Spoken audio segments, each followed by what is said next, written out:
그동안의 제 경험을 이렇게 비춰보다 보면 참 안타깝게도 처음에 이렇게 세웠던 예산보다 실제 공사 비용이 적게 드는 경우를 제가 거의 보지 못했습니다. 왜 그럴까요?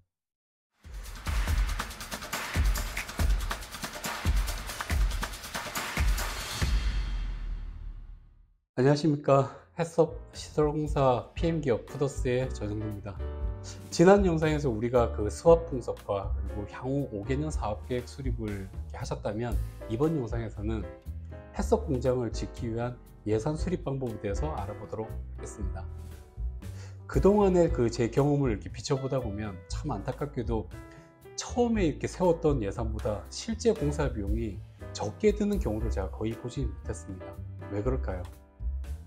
제 생각에는 아마도 우리나라에는 식품 공장의 해썹 공사 비용과 관련된 그런 예산을 수립하는 방법을 알려주는 전문가나 그리고 전문 서적을 만나기가 쉽지 않았기 때문이지 않을까 하는 그런 생각을 해봅니다. 그렇다고 이렇게 짧은 지금 유튜브 영상으로 깊이 있게 그 방법에 대해서 충분히 이해할 수 있도록 다루지는 못하겠지만, 오늘 이 영상을 통해서 개념 정도만이라도 이해된다면 공사 비용 초과로 발생할 수 있는 리스크를 어느 정도는 줄일 수 있을 거라고 생각합니다.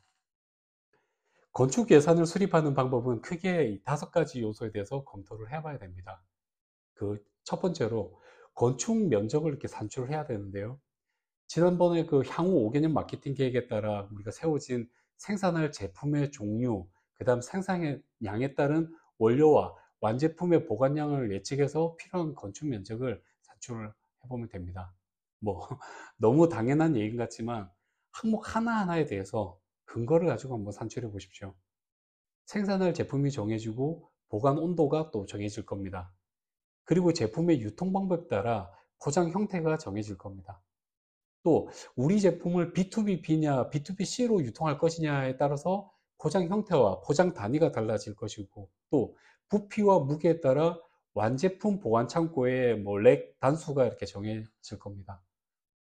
이런 여러 부분까지 한번 고려해서 면적을 산출하는 게 가장 중요합니다. 다음, 두 번째로는 예산 정보를 이렇게 수집하는 방법인데요. 그걸 꼭 해보셔야 됩니다.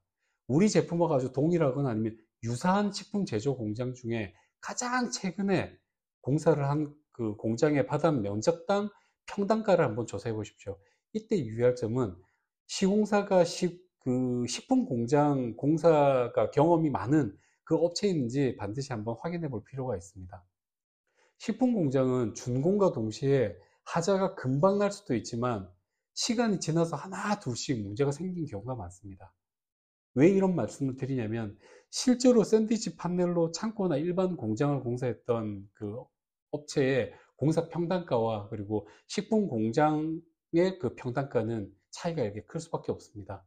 지난번 또 이런 말씀을 드렸던 것처럼 일반 창고와 식품 공장은 용도 자체가 틀리기 때문에 인터넷으로 해썹 전문 시공하는 업체와 한번 상담을 하시던, 아니면 공사를 마친 실제 주변 식품 공장과 많은 얘기를 통해서 정보를 한번 수집하시기를 권해드립니다. 다음, 세 번째로 이렇게 수집한 예산 정보를 바탕으로 해서 시공 방법과 그리고 마감재를 고려해서 개괄적인 공사 예산을 이렇게 산출했다면, 여기에 10% 정도 추가 예산을 반드시 더 고려해서 준비하는 게 바람직합니다. 실제 처음 시공사에서 제시한 견적만 갖고 공사를 시작했다가 자금의 어려움을 겪는 그런 경우를 많이 봤습니다. 다음 예산 수립하는 방법의 네 번째로는 공장 준공 후에 제품을 판매한 이후에 현금 유동성이 원활해질 때까지의 필요한 운전 자금을 반드시 확보해야 합니다. 운전 자금은 최소한 한 6개월 정도의 수입이 없음을 가정하고 그 기간을 버틸 수 있는 그런 어떤 고정 관리 비용과 그리고 유지 비용을 고려해서 예산에 꼭 반영해야 됩니다. 지금 말씀드린 이 부분은 매우 중요한 부분입니다. 대다수의 식품회사가 초기 사업 예산을 이렇게 수입할 때 건축 비용과 생산 설비 비용까지는 생각을 하는데, 이 운전 자금을 생각하지 못해서 낭패를 보는 경우를 참 많이 봤습니다. 네, 여기까지 공사 비용에 대한 예산을 계획적으로 수립했다면, 마지막 5번째로 사업성을 냉철하게 한번 분석을 해봐야 됩니다. 앞서 얘기한 초기 투자 비용의 자금을 한번 회수할 수 있는 그 시점을 계산해 보십시오. 식품의 종류와 그 회사의 규모마다 뭐 다소 틀리겠지만 자금 회수율이 7년을 넘어간다면 그건 무조건 처음부터 다시 한번 사업 계획을 짜는 게 맞습니다. 다시 말씀드리지만 매출이나 수익률에 따라 물론 다를 수도 있습니다만 이 시점에서는 예상 매출이나 수익률 등 모두 예상 지표를 아주 보수적으로 계산하고 객관적인 근거를 바탕으로 산출을 해야 됩니다. 그렇게 해서 면적을 좀 줄이든지 아니면 생산 설비 그 그레이드를 좀 낮추는지 해서 자금 회수 기간을 최대한으로 줄이는 게 필요합니다. 네. 오늘 이렇게 예산을 수립하는 그 방법까지 한번 개략적으로 한번 알아봤습니다. 다음 영상에서는 공장을 짓기 위한 부지를 선정하는 방법에 대해서 알아보도록 하겠습니다. 감사합니다.